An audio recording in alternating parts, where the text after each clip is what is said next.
The Jewish Democratic Initiative was started in June 2017 as a response to the 50-year anniversary of the Israeli occupation of Palestinian territory, and to represent those Jews in South Africa who felt the need to speak out on the basis of their Jewish principles about breaches of democracy in both our own community and society and in Israel-Palestine. JDI honors the long tradition of South African Jews' involvement in the continuous struggle for human rights and justice, and we seek to reconnect our community to those traditions by word and by deed. The South African Jewish community, as we all know, is shrinking. It's currently estimated at 55,000 people. According to Haaretz, and I'll send the link to this article in the chat as well, 500 Jews are set to leave South Africa for Israel in 2021.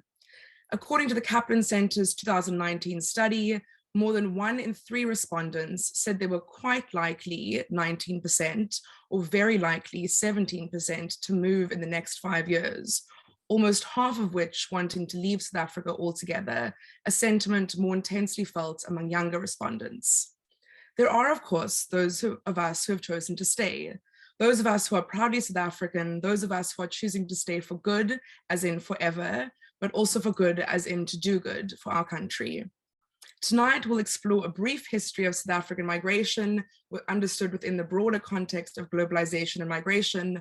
We'll speak about why Jews are leaving today, what these numbers mean for our community structures, organization, and commitment to our country, how we can encourage young South African Jews to stay in South Africa and contribute positively, and what a significantly smaller community could mean for our ability to be inclusive and representative for all. I'll now introduce our speakers. I should start by saying that our third speaker, Diana, is unfortunately ill, isn't able to make it tonight, but in true JDI style, we have whipped together an alternative.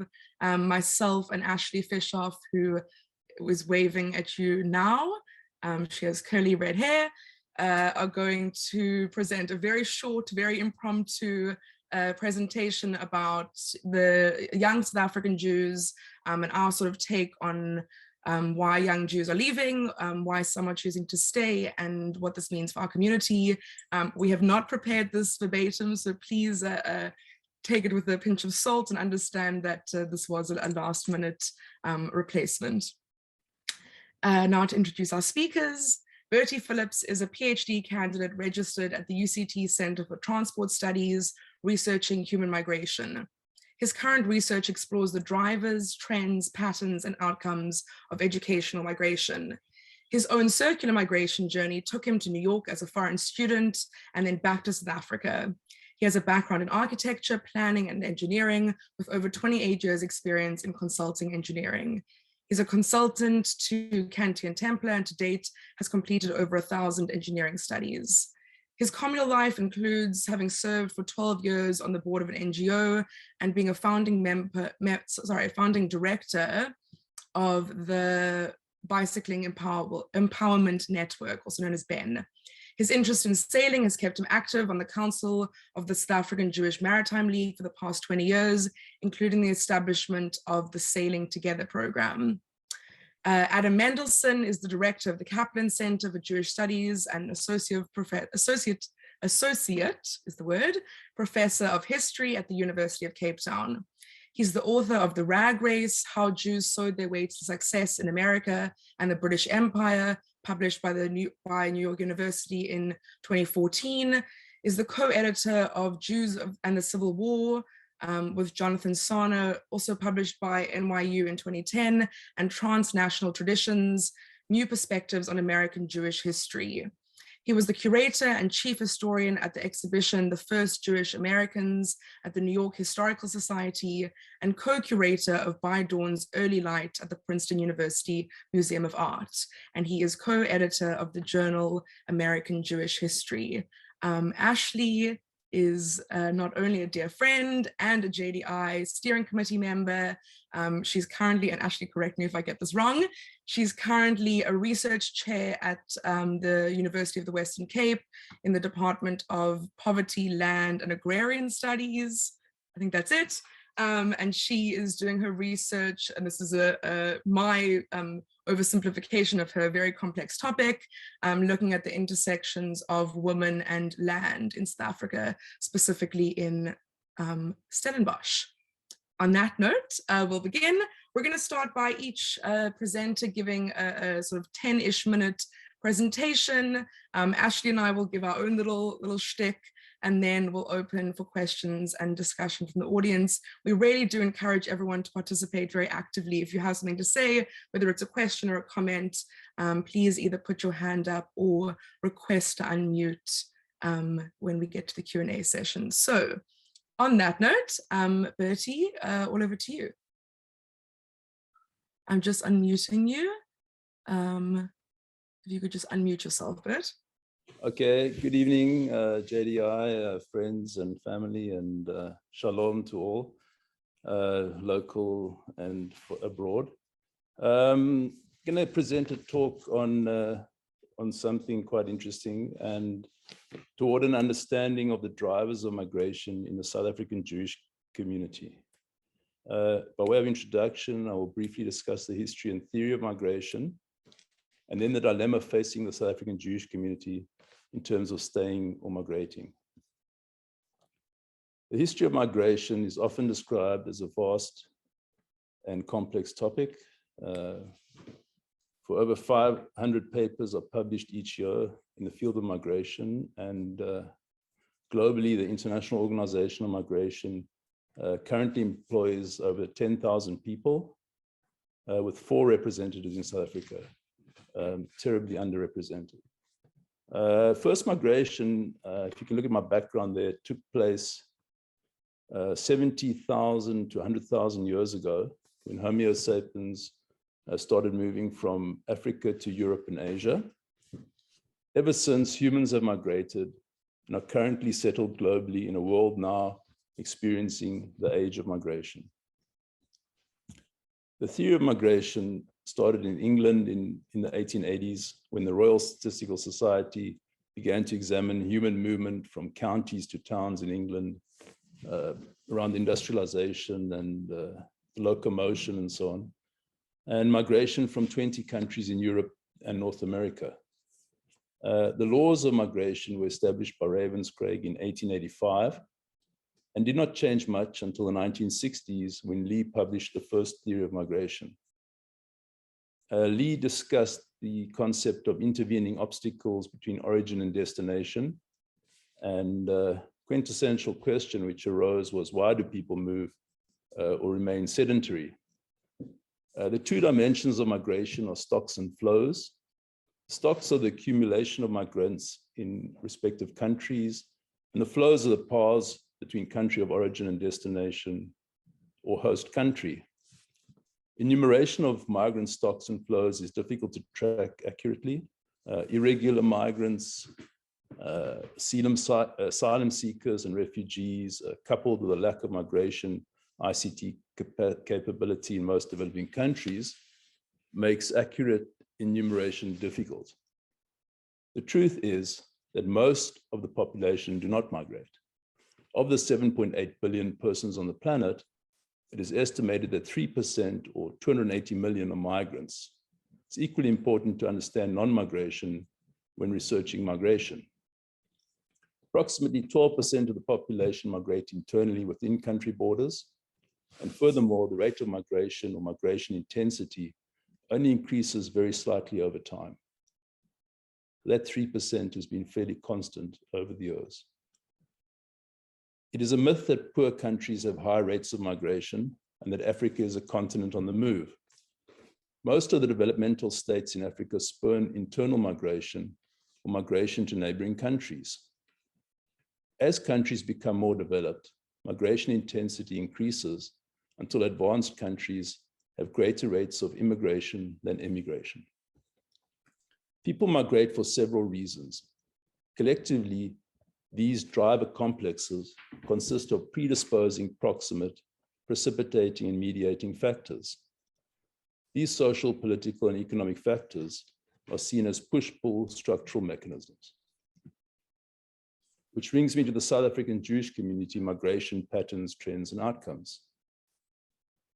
It's worth considering that the origin of Jews in South Africa could be traced back to baptized Jews who were amongst the first colonial arrivals of the Dutch East India Company in 1652. With freedom of religion and British occupation of the Cape, we learn of practicing Jews from 1806 onwards. In 1820, settlers arrived, including a few Jews, and the first synagogue was established in 1841. The South African Jewish community is made up predominantly of descendants of Anglo, Eastern European, and German Jews. The Jews that arrived from Eastern Europe were fleeing pogroms of the 1880s, and the Jews fleeing Germany were seeking refuge from Nazis in the 1930s. Approximately 6,000 to 7,000 German Jews arrived in South Africa.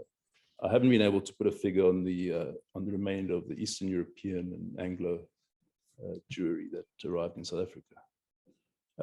The Jews of South Africa 2019 report published by the Kaplan Centre reported that South African Jewish population now stands at roughly 52,300, with 4 in 5 living in Johannesburg or Cape Town. That represents 0.36% of the world Jewry, a rather small number. Historically, Jews have always wandered or been forced to move, and consequently, a large proportion of the Jewish people live in the diaspora. Approximately 55% of all Jews live in the diaspora. If one considers that 51% of South African Jews would consider living in Israel and 49% elsewhere, then it seems this pattern is consistent with the distribution of Jews in the world. The 3 determinants of demography are fertility, mortality, and migration. This principle was established by Zelinsky in his hypothesis of mobility transition, where he introduced the factor of migration into the previous theories of demography. If we examine the patterns of fertility, mortality, and migration in the South African Jewish community, with an aging population that is shrinking in numbers due to natural population decline, consistent high levels of emigration, then the forecast for extinction of the South African Jewish community is predicted for around 2075, some 54 years from now. This straight line projection may become pronounced depending on global geopolitical circumstances, socioeconomic outlook, climate change, and other drivers of migration. If we examine the reasons cited in the Kaplan Centre study of 2019, it is apparent that an economic advantage is not the primary driver of migration. The political instability and personal safety are often cited as the primary drivers of migration. My heuristic approach to the drivers of migration in the South African Jewish community is based on the diaspora dilemma of whether 1, stay in the diaspora, in our case, South Africa, or 2, to make aliyah to Israel, or 3, alternatively, migrate elsewhere in the diaspora.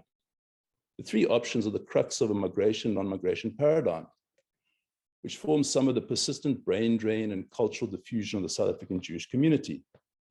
The stay versus migrate debate will continue for as long as there are Jews in South Africa.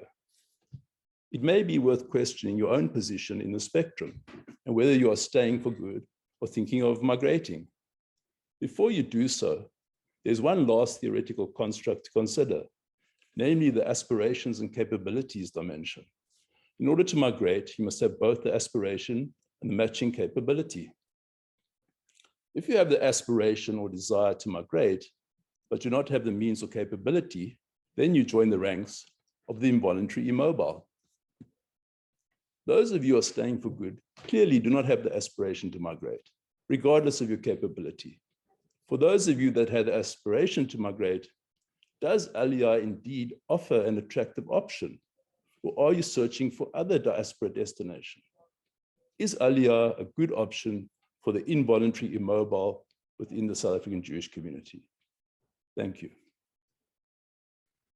Thank you, Bertie. Adam, we'll go straight to you. If you could just unmute yourself, and Bertie, if you could mute yourself, that would be great. Thanks very much. Thanks very much, Gabby, and lovely to see so many familiar faces in the audience as well. Very special to a range of family members around the world, and also to others. So lovely to have you here.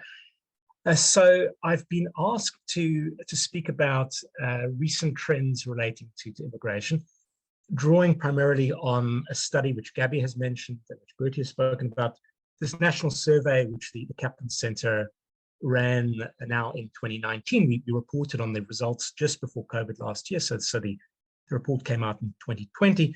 So the data obviously reflects this pre-COVID world, but with all sorts of resonances, obviously, at the moment as well.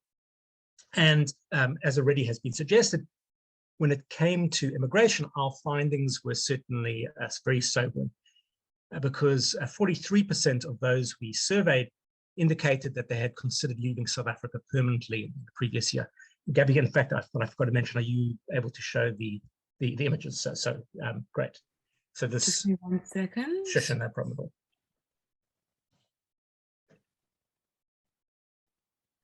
So this very high rate of amongst our respondents, so it's a nationally representative survey, and 43% saying that they had thought about immigration, so very high number. And this percentage is even higher when differentiated by age. In other words, younger people, particularly those in their 30s and 40s, much more likely to say that they want to leave. So again, very striking, very worrying for South African Jews, where let's go to the next slide, and that's slide number 2. Here we go, 43% saying that they have thought about leaving. And in the next slide, which you can see this data differentiated by age, you can see how particularly those in their 30s and 40s are much more likely to have thought about, say that they've thought about leaving. In addition, we also asked respondents whether they had, in addition to this, so this question about had you considered leaving, we also asked whether they thought they were likely to immigrate over the next 5 years. So it's the next slide will demonstrate exactly this, that 15% of those that we polled, a very considerable number, again, indicated that they are likely to leave South Africa over the next 5 years. So this is a question about action, not thought, but actually in a way, potentially a degree of planning and preparation to depart. So the whole 15% of the population, of the Jewish population, believe that they're likely to leave. We did not need the survey to tell us that the South African Jewish community has an immigration problem, but these numbers are certainly a wake-up call. Though they should not be seen as gospel, because obviously not everyone who indicates that they plan to leave will inevitably leave. They do reflect a lot about sentiment towards South Africa, particularly I think that initial number I read to you, 43% saying that they thought about leaving. That's really about sentiment, about what people feel about South Africa. Clearly, a lot of negative sentiment in 2019. This is after the Zuma presidency, but certainly all the dirt from the Zuma presidency being aired at that stage. It also obviously reveals that immigration is in the air. It's something which South Africans more broadly, but also particularly South African Jews, are thinking a lot about. But as Bertie has already demonstrated, this is not a new trend. This decline in the size of the South African Jewish population has been underway for decades. And again, many of you sitting outside South Africa in the audience know this very well. And this decline is largely a direct and indirect consequence of immigration. In other words, that certainly a very significant proportion of the South African Jewish population has left, but also that has ramifications for the aging of the population too, that those who are younger are more likely to leave, for example. The South African Jewish population is now less than half the size that it was in the early 1970s. So again, a very short space of time, a rapid decline in the size of this population.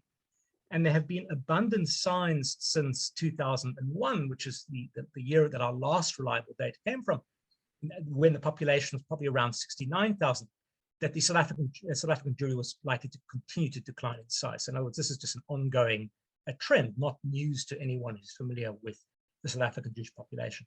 And as you can see again in this slide in front of you, we now estimate that the South African Jewish population as of 2019 was a little over 52,000, with the largest number, about 30,000 in Johannesburg, followed by Cape Town with about 12,500.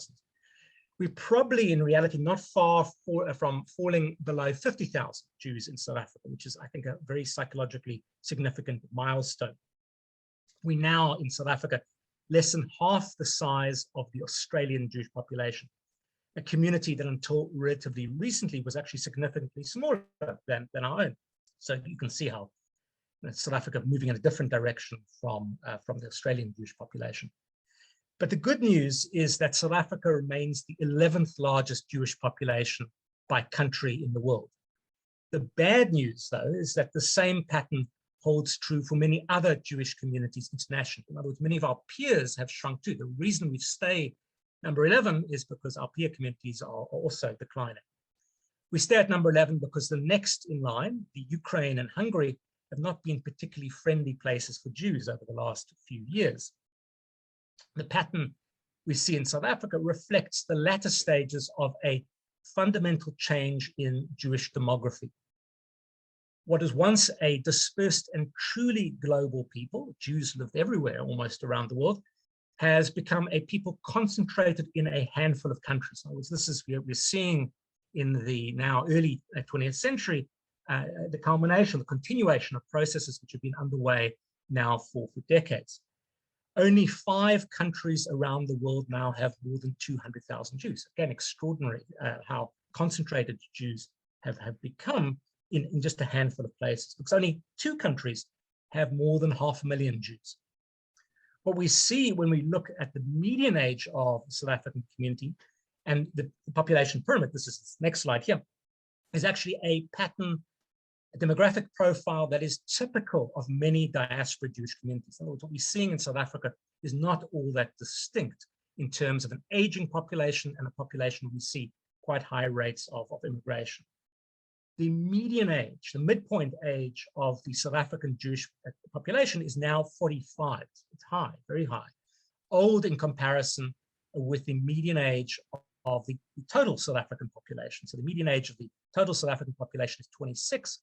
The median age of the Jewish population is 45. So this is an old population relative to South Africa, but also by any objective standard, an older population. In Cape Town, the median age of the population of Jewish population is 52. So again, in other words, there's interesting variations. Cape Town and Durban are older communities in terms of aging, the age profile than Johannesburg, for example. Despite the fact that the community is aging, which might be expected to slow immigration, that older people are perhaps less likely to immigrate, there are actually a number of other indicators in our data that suggest that immigration is actually not likely to slow. Despite the fact that the community is getting older, we don't expect immigration to slow appreciably. For example, one reason for this is the increasing desirability of Israel as a destination, something that Bertie mentioned, and something I'll talk about a little bit later. But undoubtedly, this plays an interesting role because unlike other destinations, Israel is much more receptive to older immigrants. And those of you who read the South African Jewish Report over the last year or two might have noticed, to me, one of the most striking features, been a lot of coverage of people making Aliyah and how many of those people are actually older, people in their 70s and 80s going to join their children in Israel. So again, some interesting and a factor at work. And as I said, I'll talk about Israel in some more detail. But there are also other factors at work that will ensure that immigration is difficult to slow and probably impossible to stop. Because there are now more South African-born Jews living outside South Africa than within South Africa. Think about that, quite an extraordinary thing. More South African Jews outside of South Africa than within its boundaries. And this has a range of implications, not the least that it eases future immigration from South Africa. So if you know people abroad, and if you have a network, and all other such things, much easier to leave. It lowers the psychological costs and other barriers to leave. It makes it much easier to start afresh in a new land if you're joining others. So in other words, all these things are very likely to ease migration and to ensure that it's a process which is not likely to slow down or slow down appreciably. Our data, however, points to other less visible factors that are at work as well. And I'll talk about some other things which I think are quite interesting, which you don't see in the numbers which I've described to you already. And again, I'll connect these all to immigration. So for example, one of the more striking trends since 1998, since again, one of our previous studies, is the degree to which the community has on average become better educated in terms of formal education, in terms of university degrees. In a little more than 20 years, the percentage of the Jewish population that has a university degree has almost doubled. So again, since 1998 until today, the percentage with university education has gone up dramatically. So, for example, in 1998, 35% of the total population had university qualifications. Now, in excess of 60% have a bachelor's degree or more. Amongst those aged 30 to 39, the figure rises to 76% have university education. And this has interesting implications for immigration, because university education advantages Jews for immigration, particularly to countries with merit and point-based immigration systems, and makes obviously Jews more competitive internationally for employment, coming with a degree. So it's easier to get into certain countries, and Jews therefore are more employable too. Other findings relating to education are equally striking. Already in 1998, 3/4 of school-aged Jews were attending Jewish day schools. And again, this, in fact, the slide in front of you demonstrates exactly this. So this is an old pattern that Jews really, since the 1990s, have had very high rates of attending Jewish day schools. And this percentage, as you can see, has held steady. That's still 75% today. But what's different from 1998 to today is that in 1998, this was still a relatively new phenomenon that had accelerated in the preceding decade because of the perceived decline of government schools and other factors. In other words, that the rate of attending Jewish day schools had jumped because of, particularly in Johannesburg, but elsewhere as well, because of perception that government schools were declining in quality and otherwise, and right, and other factors I'll talk about, religious changes, but certainly an increase in that preceding decade. So the parents of children who were at Jewish schools in 1998 were much more likely to have themselves matriculated from a government school than parents with kids in Jewish schools today. So in other words, parents of Jewish kids in Jewish schools today, they themselves likely went to Jewish day schools. Their parents were less likely to have gone to Jewish day schools. Those who were kids in the 1990s are now adults. That cohort and the ones that followed are now in their 20s, 30s, and 40s, and have kids of their own at Jewish day schools. In other words, what I'm saying here is that the proportion of the Jewish population that's gone to Jewish schools is now much, much higher than it was in 1998. So what has this got to do with immigration? What's the long-term effects of this? What have the effects been over time? I'll give you, I'm building a case here, which the implications become clear in a moment. In 1998, 13% of the entire Jewish population claimed to be able to speak Hebrew. By 2019, 24% claimed to be able to speak Hebrew, and at 54% claimed to be able to read it quite well.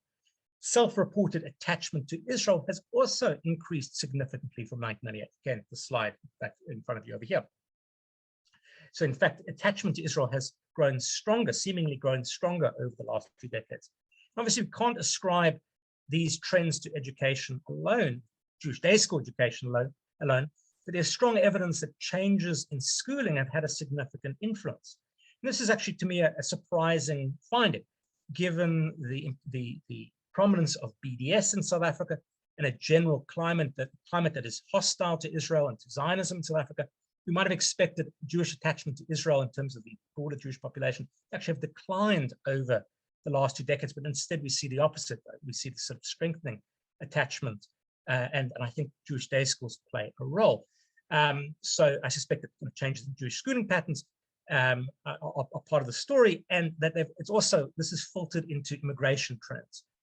Because again, going back to 1998, 33% of Jews in 1998 said who said they were likely to leave South Africa said they wanted to go to Australia. Australia in 1998 was the preferred destination. Israel was down the list. That Australia was by far the preferred destination. Israel was not as popular. The same is true again in our 2005 survey. Again, Australia is most popular. The United States follows as the most popular destination. Israel is back in the field. 21% of those who say they want to leave South Africa say that they want to go to Israel. What's striking in our new study from just now, 2019, is that 51% of those who say they want to leave, or those that are likely to leave in the next 5 years, say they want to go to Israel, and now trailed by a long distance by Australia and the US. So this interesting shift where Israel has become really the preferred destination. When we asked all our respondents about their future plans, so everyone, not just those who plan to immigrate or say they want to immigrate, 32%, almost a third of all South African Jews say it's likely that they will settle in Israel at some point. Again, extraordinary finding. And undoubtedly, this preference for Israel as a destination also reflects two other factors. And one of these factors relates to changes in the religious profile of the community. You'll see this in the next slide. Then you can see in this slide over here how younger Jews are significantly more likely to describe themselves as religious than their parents and their grandparents. So this is measuring a particular scale that if you say you are 9 and 10 on a religiosity scale, you're very religious. If you say you are 7 and 8, you still regard yourself as being religious. But you can see how those who are younger, that the trend here is to regard themselves as more religious, more observant than their parents and grandparents. And this is obviously sort of minute or two notice. Okay, sure. So this is an indicator of trends that have been visible for more than 2 decades. That, in other words, we know that parts of the community have become more orthodox in observance and affiliation. That, for example, in 1998, about 14% of Jews described themselves as Orthodox. Now 38% describe themselves as Orthodox or strictly Orthodox. These trends are particularly pronounced in Johannesburg. So this slide in front of you is a good demonstration of this, as is the next one. You can see how Jewish identity has become that much stronger, particularly in the Johannesburg environment. And the lessons from this data are clear. A more religiously oriented communities more likely to regard Israel as a spiritual homeland, more likely to send their sons and daughters to study in Israel, and therefore more likely to pick Israel as a preferred destination for immigration. Likewise, of course, another factor which I'll just gloss over very quickly is that as the community, likewise, as the economic situation of the community becomes more challenging, the economic attractions of Israel become more appealing as well, particularly Aliyah benefits. I suspect that there's again an interesting relationship there as well, that Israel is as it becomes more expensive and as the rand decreases in value, it becomes more difficult to go to other countries. Israel becomes more attractive. Let me just quickly finish off saying, talking a little bit about perhaps some of the implications of COVID. Well, we don't know what the implications of COVID will be. Obviously over the last year, there has been very little immigration, certainly in 2020, very little immigration. Likewise, barriers to immigration have risen, were rising even before COVID hit. We don't know what the implications will be. Will immigration speed up over the next year or two?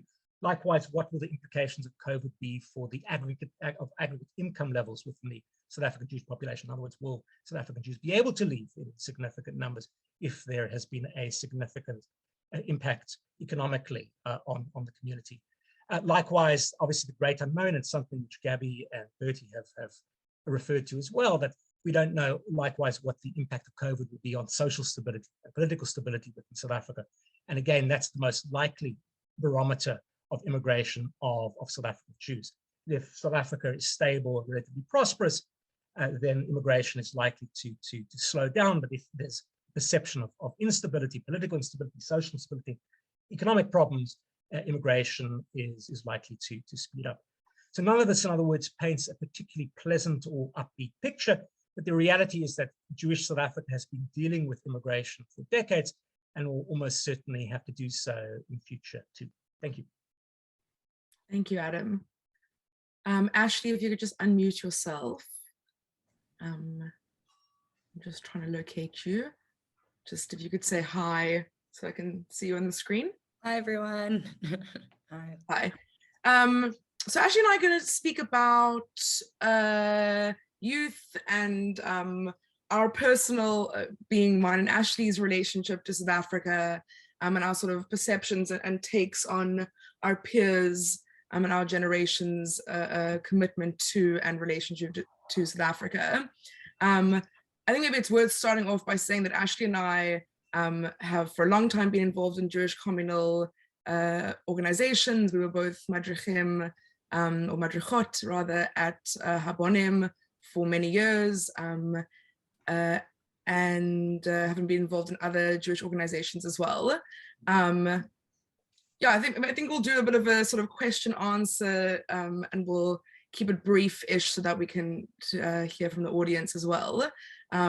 Maybe Ashley, you could start off by saying a bit about why you feel committed to South Africa and why you've chosen, at least for now, to stay here. Okay, so as Gabby said, I'm doing my master's and I'm an independent researcher at the Institute for Poverty, Land and Agrarian Studies. And through my work there, I'm very active in the South African civil society, or at least I'm working to be more active. And for me, a big reason or a big part of why I stayed is because of my Jewish identity. I think being a part of a youth movement was very significant for me. It made me question and challenge what it means to be a Jew in the diaspora. And through that, it's being a Jewish person and learning about my history as a Jew and the history of displacement and dispossession only made me feel a greater connection to South African history and a greater sense of responsibility to work towards justice. Yeah, I feel like South Africa is really my home. And when I tell people that, you often get like a really blank, glazed look. But I think, yeah, that for me, my Jewish identity is a strong reason why I feel so committed to the country. Great, thank you, Ashley. I mean, I'm just here for JDI, honestly. No, I'm joking. Yeah, I think we'll move on to the next thing. And so one of the questions Ashley and I were discussing earlier is sort of, and this links into and moves from what Adam was speaking about, you know, why are young people choosing to leave? I mean, I think in the last few years, anecdotally, many of us have heard about young South African Jews leaving South Africa. And I really sort of, I'm talking about youth in the sort of broader definition of that term. And I think there are the obvious sort of financial reasons why young people leave, you know, economic opportunity in other countries. But I think that there are also factors that are not spoken about as much. And I want to be clear that this is not rooted in research-based evidence, but rather in our experience of the community. I think one of the factors is young Jews wanting to find inclusive communities. I think that despite the beautifully diverse country that we live in, because the Jewish community has for so long been very isolated from broader South African society, young Jews sort of feel that they are trapped in the so-called Jewish bubble and don't feel like they can escape that in South Africa, and think that maybe it's easier overseas to do that. I think another thing, and actually I'll pass it on to you after this, is feeling like they don't have a sort of socio-cultural connection to South Africa. I think the fact that most young Jews are not able to speak any African languages, that they don't necessarily have a connection to the history of South Africa, often as a result of the way that we're taught the history of South Africa. I think that there's a lot of, perhaps the word is fear-mongering, perhaps that's a dramatic term for what it is. You know, the idea that there's no future for young white people in South Africa, with South African Jews being mostly, but not entirely white, of course. And I think the last thing is feeling as a level of disconnection or disconnect from the Jewish community, especially for those young Jews who don't sort of fit the nice Jewish boy or nice Jewish girl mold as it's been constructed. I think especially for young LGBT Jews in South Africa, for young Jews who have varying and divergent ideas about their relationship to Israel, you know, young Jews who have chosen to be in romantic relationships with non-Jews, those who are in interracial relationships. I think all these factors are also playing into why young Jews feel increasingly disconnected to South Africa. I don't know, Ashley, if you have anything to add about that. Yeah, I think Gabby covered most of it. I think there's also the real incentive of educational opportunities overseas that are taking a lot of our young people and causing like a brain drain. And then there's obviously the real problem of crime and security in this country that's also been mentioned. And being a young woman in South Africa, in a climate of femicide and gender-based violence is of course adding to the difficulties. So feelings of personal individual security as well as communal security.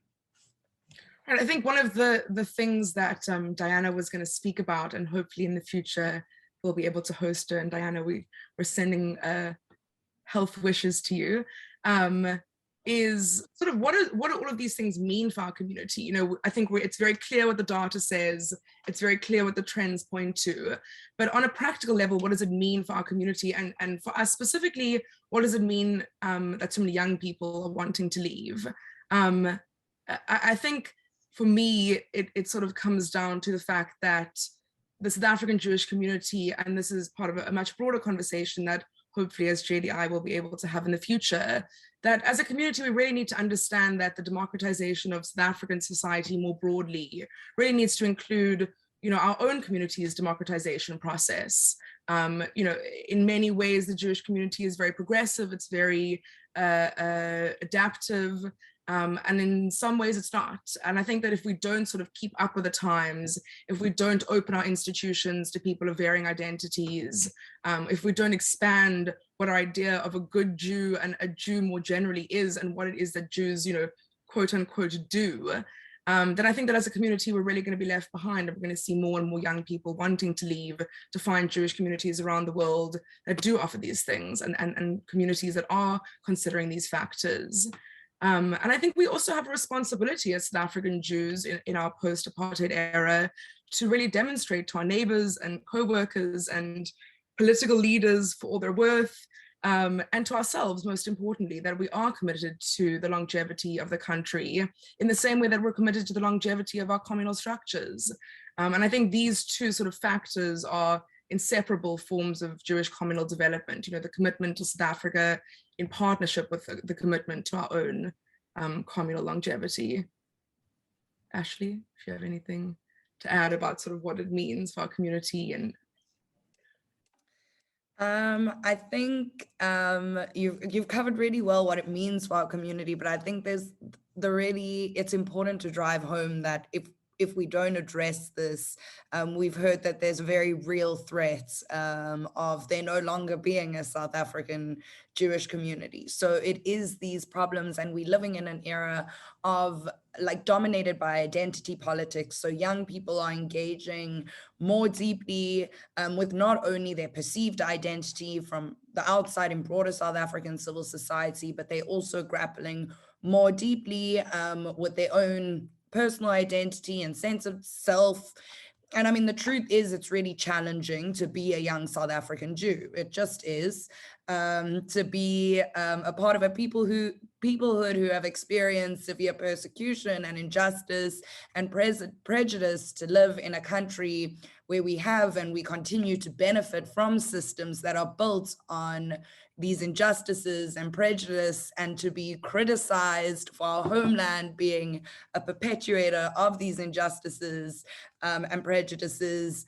There's a lot of internal conflict. And I think that if we're not engaging with that meaningfully and not engaging with the youth meaningfully, we are setting ourselves up for failure. Absolutely. We're going to sort of do one more point, and then I think we'll open it up to I see hands popping up already and questions coming into the chat. If you do have questions for our speakers, please do put them in the chat so we can start looking at them. And I think to follow on from what you're saying, actually, like, I think for me, the question really is, you know, how as a community are we incentivizing and disincentivizing young people from staying?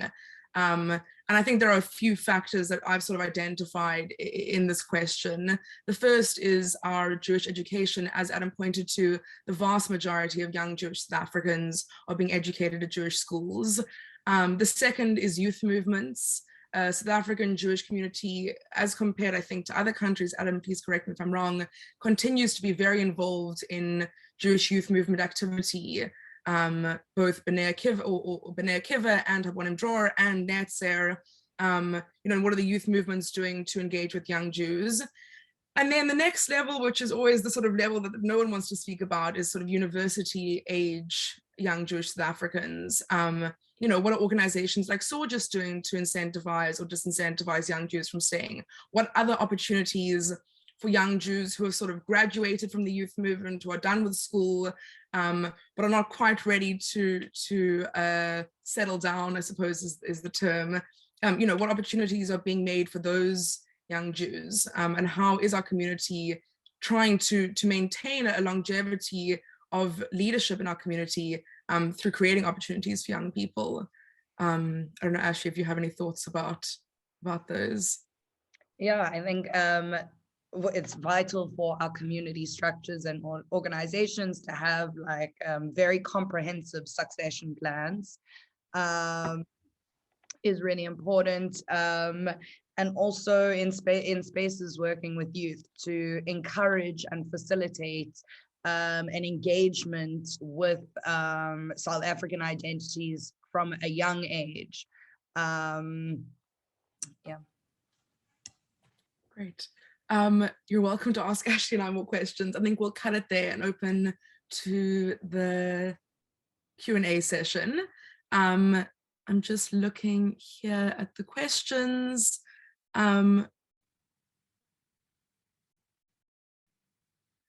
Okay, Janine, hi Janine, thank you for joining us. Janine asks, are there things that, I think this is, it says, are there things that South African Jews who are outside of South Africa? No, perhaps I'm misunderstanding. Actually, can you? Oh, I understand. Okay. Are there things that South African Jews outside of South Africa can do have an impact on migration? I think, Janine, is that the question? Correct me if I'm wrong. Ashley, I don't know if you want to answer this, or Bertie, let's start with you. Do you think that there are things that South African Jews who are outside of South Africa do or can do to have an impact on migration? Thanks, Janine. You just have to unmute yourself, Bert. Just unmute yourself. Hang on.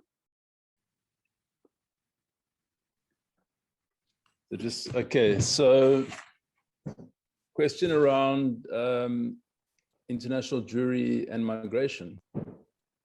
Just clarify again. Do you think that there are South African, let me try again. Do you think that South African Jews outside of South Africa are impacting patterns of migration of South African Jews inside South Africa? Yeah, typically your host country migrant, your immigrants will then have links to family members. So typically a individual member or a group of household or family unit will make the first step, either Aliyah or elsewhere in the diaspora. And often that will then, well, in simple terms, economic terms, could result in economic advantages for the household back home in terms of remittances, and also in terms of expatriation and so on. So once a household has a link, a toehold in a new country, that member might or might not be able to sponsor, further migration. And then a follow-up, I think perhaps I did misunderstand. And are there things that South African Jews outside of Israel, outside of South Africa can do to mitigate migration as well? Okay, the mitigating factors on migration, I guess they could be, but it tends to take place in sort of waves of migration. So I say that trickle of migration to a particular part of the world then precipitate further migration. So precipitating factors or drivers of migration in the host country and or sending country or country of origin, just quite, you have to look at the duality. It's a sort of a two-way stream. We're not looking at individual journey. It wasn't like one Jew came to South Africa. It was, it became quite a substantial number. And likewise, Jews leaving South Africa would do so in increasing numbers and eventually remain abroad, or very few tend to come back. Right, thanks, Bertie. Jean, maybe if I could sort of give my 2 cents. I think that, I really do think that our community has a lot of work to do in terms of incentivizing people to stay in South Africa, and specifically young people.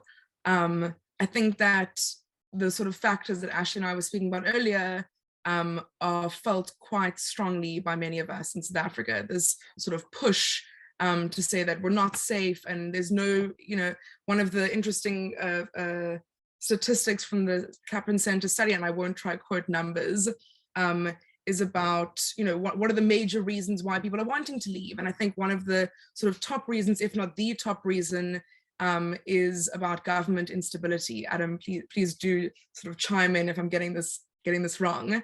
And, if we feel that the reason that we need to leave South Africa is government instability and national, security instability, well, then what are we as a community doing to change that?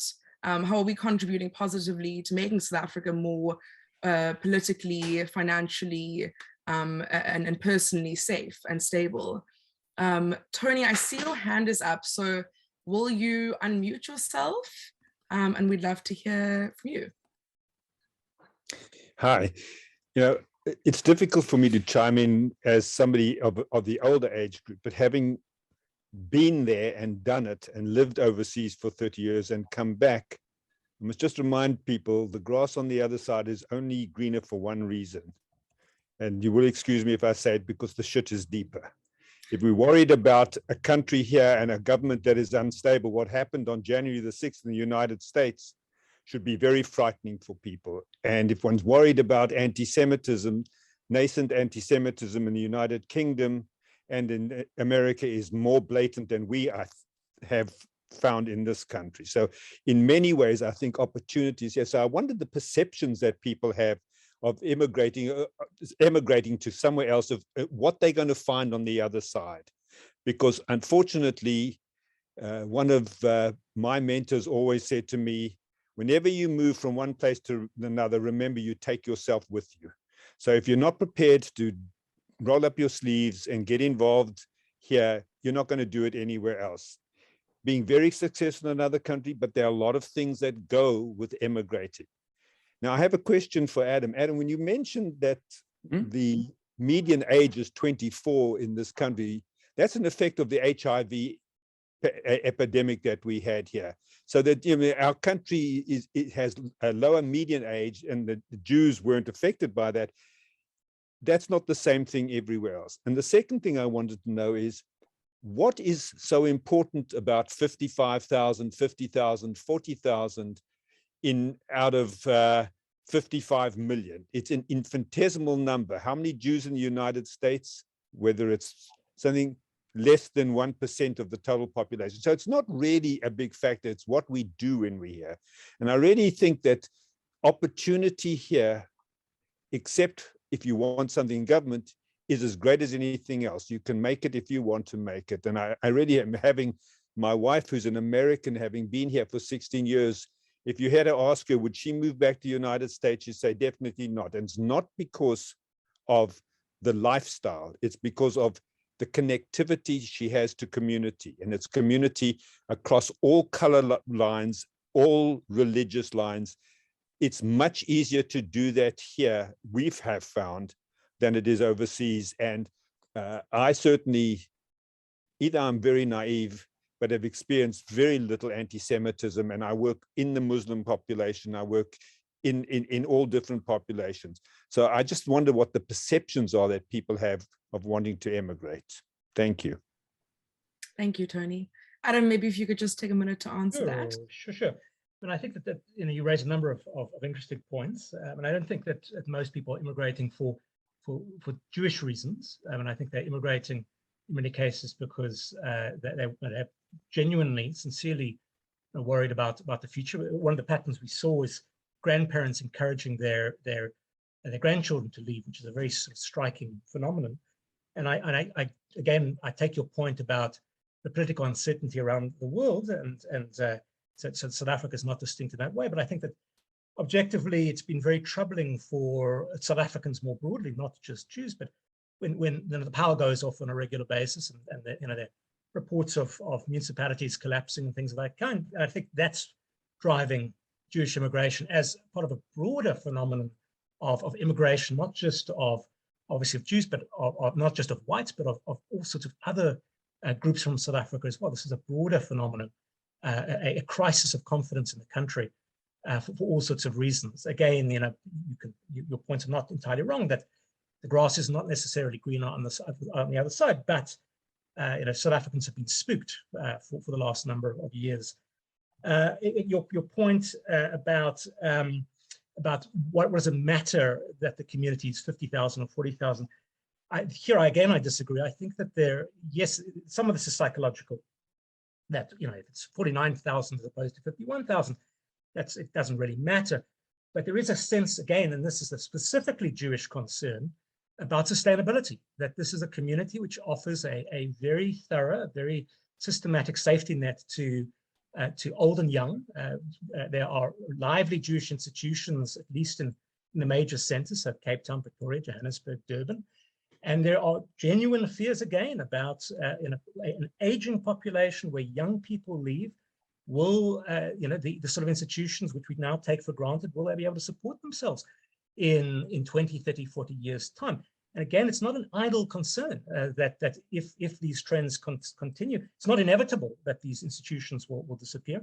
But again, there is you need young people to ultimately to stay and support them. You cannot rely on people overseas to do so. I mean, and we know this from again, there are those who continue to give to the South African community once they've left, and to support their parents who have left, but that's not necessarily the case.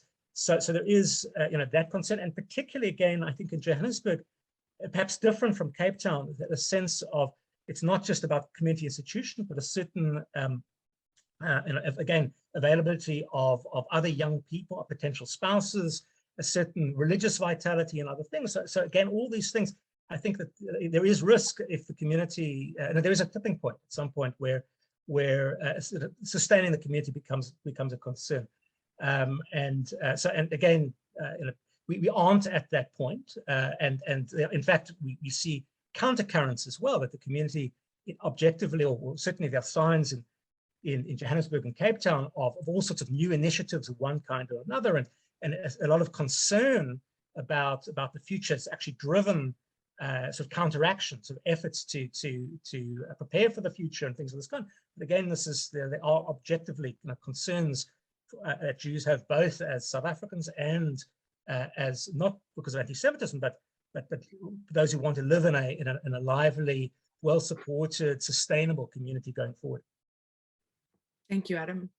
I'm going to take 1 minute. We will carry on the Q&A after this, but I know that some people might need to leave relatively soon. So I just want to say thank you for coming, everyone, and thank you to our speakers for presenting on such an important and interesting topic. These events really are made possible by community donations and membership fees. Membership fees only cost 360 Rand annually, or 36 Rand for students, pensioners, and those affected financially by COVID. So if you're not a member or you'd like to renew your membership, I'm going to send a note in the chat on how you can do that, or you can contact us again at info@jdisa.org. This is not a lot of money for many of us in the community, but it really does go a long way in allowing us to continue to put on these events. So Ashley, I have a question for you. Janet asks, how important is the Jewish schools' religious emphasis on Aliyah and the reluctance of the Jewish schools to offer deeper engagement with South Africa? Let me know if you want me to repeat it. Yes, could you please repeat it? Sorry. Sure. So how important are the Jewish schools' religious emphasis on Aliyah? And if you could speak to the reluctance of Jewish schools to offer deeper engagement with South Africa. Do you think that phenomenon exists? And if so, how do you think it impacts this conversation? So I definitely think it's very important. the impact that Jewish schools' emphasis on Aliyah and the reluctance to teach engage deeply with South African history within Jewish day schools. I think what's vital is a positioning of our history as Jews and as South African Jews in the broader history of South Africa. I think there's definitely a need to address, it's a broader communal problem, a lot of issues of classism and racism inherent in our community, which I think also comes through. And it's about, I think, the Jewish education system doing some deep introspection, because it's not only a matter of how we express our Judaism within South Africa, it's ultimately a question about the survival of a South African Jewish community. Great, thank you, Ashley. Raymond, I see you've asked a question here, and I'll read the question out for those who can't see the chat. Raymond says, it seems to me that a key question is, in view of us being in South Africa, how do we lead our lives and educate our children relative to permeable boundaries, integrating into and consciously contributing to broader South African society, versus less permeable boundaries and to a large extent engaging, mixing, educating with Jewish people, Jewish education, and interacting outside of our community only when necessary for effective functioning or survival. And Raymond, I'm gonna make you unmute yourself and perhaps give your take on your own question, just so we can hear from different voices as well. And if anyone else would like to speak, please do put your hand up, which is right in the chat that you want to speak, and I'll unmute you. So Raymond, you're being called upon. Thank you very much, Gabby. So no, I just, it seems to me that that's where quite a central fault line is. The one point of view is where Jewish identity is the absolutely central thing. Our friends, the people that we engage with, we lead our lives within the Jewish community, and perhaps at work and so forth, we're interacting with other people, but it's primarily a Jewish identity and a Jewish focus and building the Jewish community without that much involvement and engagement with the broader society, versus an approach, and wonderful examples like Mensch and Ikamvela Bantu and Africa Tikkun and so forth, where there's an and obviously a whole lot of individuals in all other kinds of ways engaging with the broader society, recognizing the context that we're in, and integrating into the broader community. And to what extent, is that the focus of education of our children and so forth at the Jewish day schools versus the former? And it seems to me that that's a core question that we as a community need to be grappling with for the people that are here. I'm not speaking about the question of staying or leaving. I'm saying now, for those of us that are here, and we're all here, or a lot of us are here, surely this is a kind of a question to grapple more with. Absolutely. Thank you, Raymond. Would anyone like to give their own experience or share a bit about their own thoughts on the topic? Maybe just put your hand up or just unmute yourself and speak. I'll wait a second to see if anyone would like to.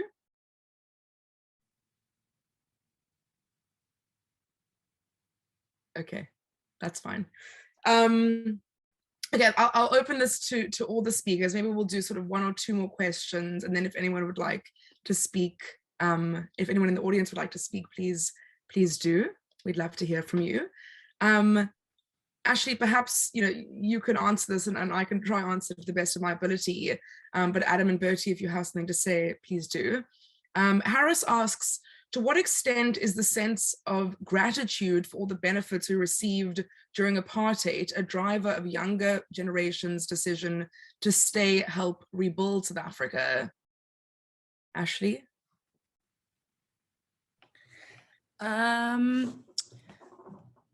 Again, I wouldn't say necessarily that it's a sense of gratitude or a sense of guilt, which is also often said to be a reason for young people's continued engagement and the decision to stay.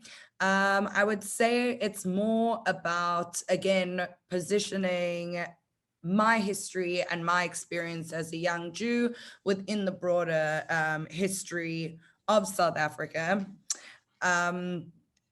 I think, so a little bit of context, I guess, is the work that I do, I engage a lot with land rights and land rights activists.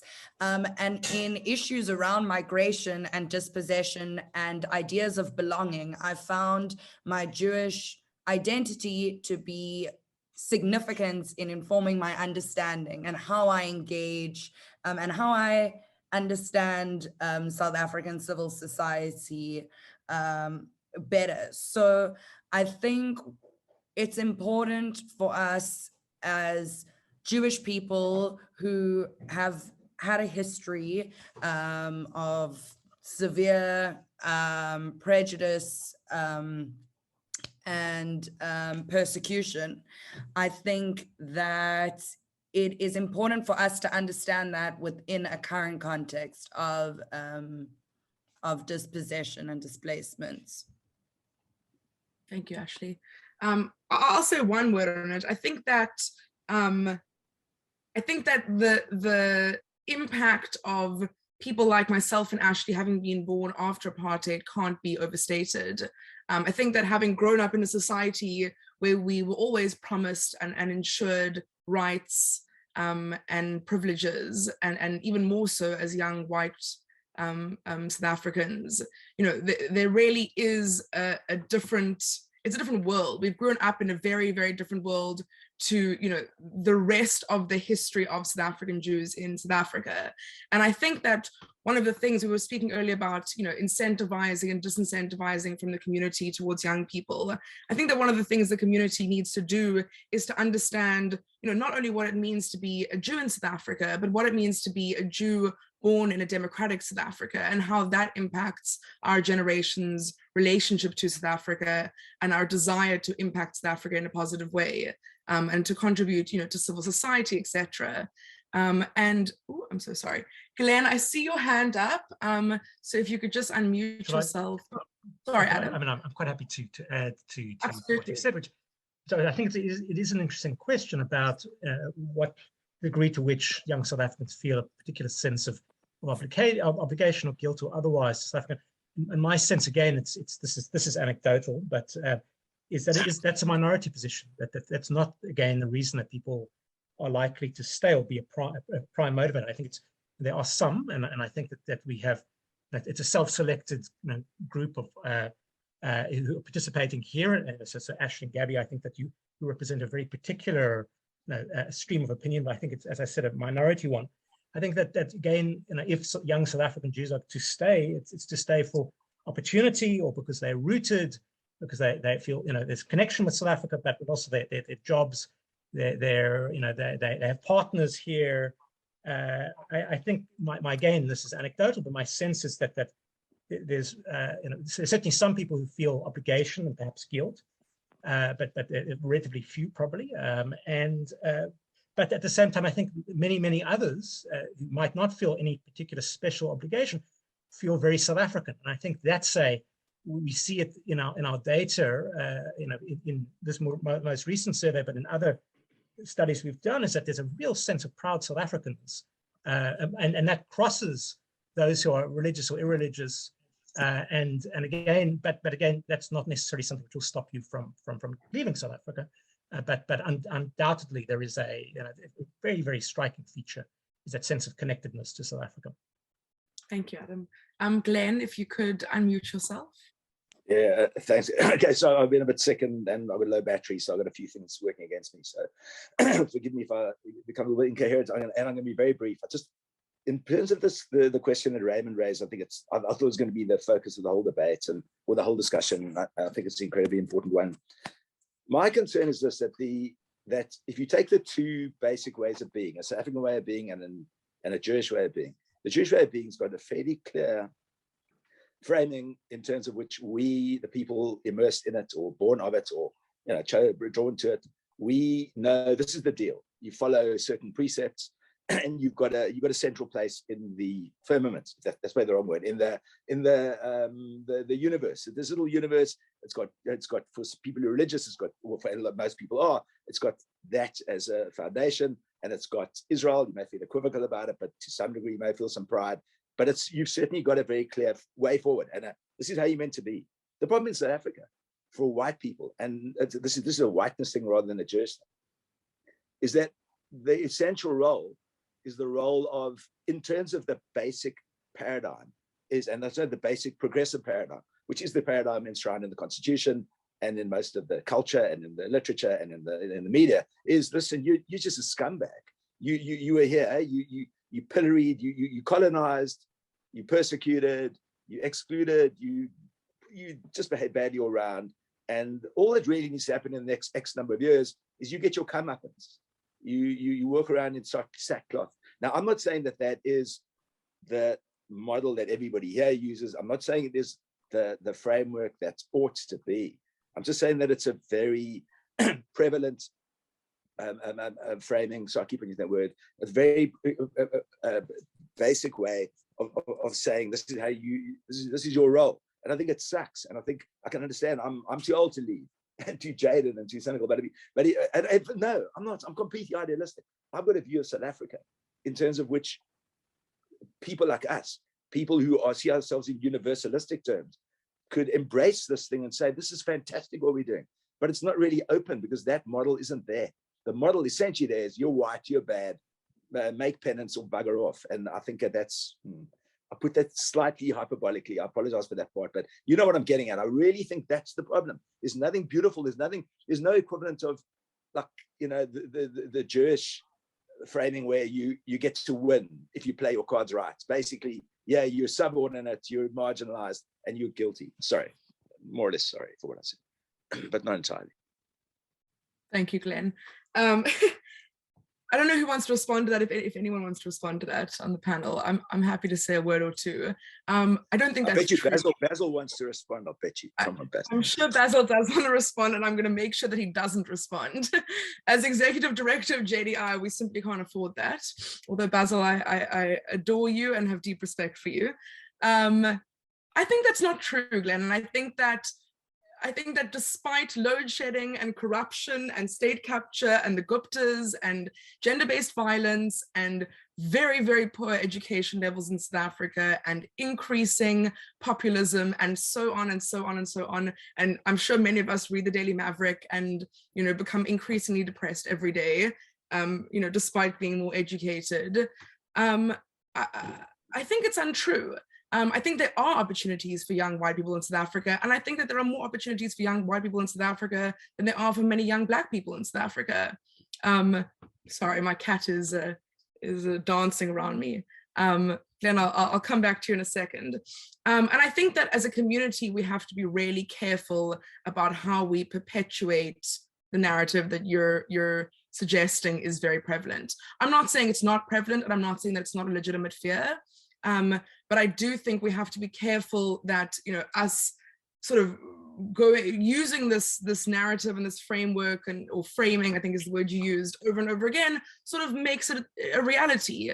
I don't know that it is a reality. I mean, I think, and I speak for myself exclusively in saying that I've been blessed with great opportunity in South Africa, not only as a result of being a Jew and a white Jew, but as a result of investing in South Africa and for what it's worth, you know, feeling hopeful in South Africa. Glenn, I'll let you respond because it's your point.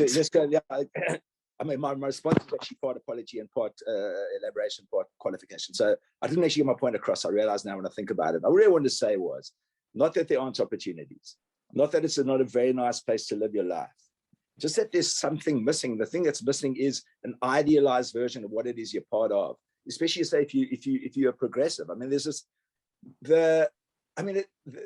under the kosh at the moment is colonialism, obviously, apartheid, obviously, but capitalism and whiteness, and for me, the patriarchy and all these things. I suppose I'm thinking more acutely than you would. And I know the justification behind all the assaults. But this was the thing I wanted to say and I didn't say. On the Jewish side, you've got a model. It can be whether it works especially well for the Orthodox, but also works for the progressive. But on the other side, on the South African side, I don't get why we just aren't internationalists or universalists rather than, what is this South African thing? What is South Africa? It's a bullshit concept. You don't have to read Yuval Harari or go into some deep historiographical, I don't know about this, to know that South Africa was just invented by the British because they want you to control the gold. It's not a real country. And there's not a real sense for me. And I've got kids here as well. There's not a real sense for me that there's something extraordinary going on here. That's what I think is being denied us by this progressive framing or paradigm. It's a model which says white guy is bad. I'm a little bit clearer than I was earlier. Okay, I'm kind of addressing it to you or Basil or whoever. I'm saying not that there aren't opportunities, not that it's not a nice place to live, but that the overall framing is negative for people who, well, I mean, why would you pick, why not go live in Tel Aviv? Why live here? You've got the same economic opportunities, but you're part of, whereas over here, you're a subordinate part of, or a reluctantly tolerated part of. Again, I got that slightly wrong, but. Bertie, I'll let you respond. And Ashley, I know you reduced your hand, but please raise it again. Yeah, Glenn, I think, and also all the panelists and audience, well, whoever's still with us. I don't quite share Glenn's view, fairly jaundiced on what it is to be a South African. I think we have lived through an intense struggle. We have 27 years of democracy under our belt. And if we look at mobility as a basic human right, and if you look at the Magna Carta of 1215 and the Spanish Inquisition, and if you go through to the 1950s of the United Nations sort of Human Rights Commission on mobility, this whole notion of staying and migrating, I think we're looking at it in terms of a cultural global system, world system now, where people are free to move. So, I think we all here in South Africa doing whatever we can every day. If we 52,000 Jews or less, doesn't matter. Everybody that can make a contribution, do something, is contributing towards the democracy of the country, the Jewish Democratic Initiative, in fact, your own well-being, your own family structure and community. So it comes down to community. I mean, we are a community and all our views are welcome. And I agree with Glenn on a lot of things. And, I think that's about my closing remark, is that it's, it's tied into globalization. And we're not just sitting here, climate debunkers or we've got a couple of major problems on our hands, and we need to step up and take a positive role in South Africa and make a difference. It's not just about migration. It's the, as I said, it's the fertility, mortality, and migration all combined. Let's hope things will improve. Thanks, Bert. Ashley? So I think, thank you, Glenn, for bringing that alternative angle. I think much like Bertie, I also have a different understanding of what it means to be a South African. I mean, I agree with you, the borders are nonsense and colonial imposition. But I think the consequences of that colonial imposition and how Jews came to South Africa for multiple economic reasons, political reasons, and to seek refuge in many ways does have very significant consequences for how we express our citizenship and how we feel about our relationship with South Africa. And I think, what you're talking about, and the rise of identity politics, we have a very young democracy, which is something we often forget. And many competing ideas on how we gain that democracy, but slapping a Rainbow Nation sticker on our problems, I think the rise of identity politics showed the real cracks in that narrative, and some fundamental issues that haven't been dealt with in our transition to democracy, and many injustices remaining, never being addressed, and resentment building. I think, Glenn, how I can respond and how I have tried to grapple with that is I make it very explicit, my Jewish identity very explicit. And for me, that is a very political decision in the spaces where I am. And that's a very political and conscious decision to change the perception of Jews in South Africa, and to encourage the often awkward and uncomfortable discussions that need to be had to overcome common misconceptions that perpetuate anti-Semitism. And also it's a way for me to express my Jewishness in the best way I know how is through that engagement. So yeah, I think that's what I have to add. Thank you. Thank you, Ashley. I don't see many more questions. I know there were a few questions earlier, and I think some of them have been covered. I'm going to do a shameless plug once again to say that these events and this ability to engage in rigorous debate in our community, which is oftentimes lacking, really are made possible by your small and annual donations. If you'd like to become a member or you want to renew your membership, please do look at the details in the chat. And yeah, if you are able to make a greater donation than 360 Rand, that would obviously be greatly appreciated. And the other thing just to say is that, you know, we host these webinars, but we also do work every day in different capacities, sometimes work that's made public and sometimes work that is more behind the scenes. Please do follow us on social media if you're on social media. On Instagram, it's JDI_movement, and on Facebook, it's just Jewish Democratic Initiative. And we do often post regularly on both Facebook and Instagram. If you are not on our mailing list and you would like to be on our mailing list, please email us at info@jdisa.org. I'll put that in the chat as well. And we can add you to our mailing list to be informed about future events. And if you know someone who is a friend or a family member who you think would like to be involved in JDI, please let us know. And lastly, if you want to be more involved in JDI than just watching from your couch, which is more than fine, get in touch with us. We're always looking for new people to present new ideas. If you have an idea for a talk, or if you would like to speak and present to our community, please do. And most importantly, and I think this is sort of the crux of the message of this event, is that if you do choose to stay here, or even if you've chosen to leave South Africa, do good and commit to South Africa in a way that is positive, not only for the Jewish community, but our broader South African society. These things, as I said earlier, really are inseparable, and the longevity and success of our community depends on the strength of our nation in South Africa. We hope you enjoyed tonight's talk. Thank you again to our speakers. This will be made available in a recording, so if someone would like to access that afterwards, let me know. Everyone who RSVP'd will be sent the recording in any case, and you can find it on Facebook, on our Facebook page, Jewish Democratic Initiative. So thank you for coming. Please come back. We hope you enjoyed. Glenn, thank you for your points. We hear you. Thank you everyone for your points, and we'll see you soon. Stay safe and get vaccinated. Goodbye.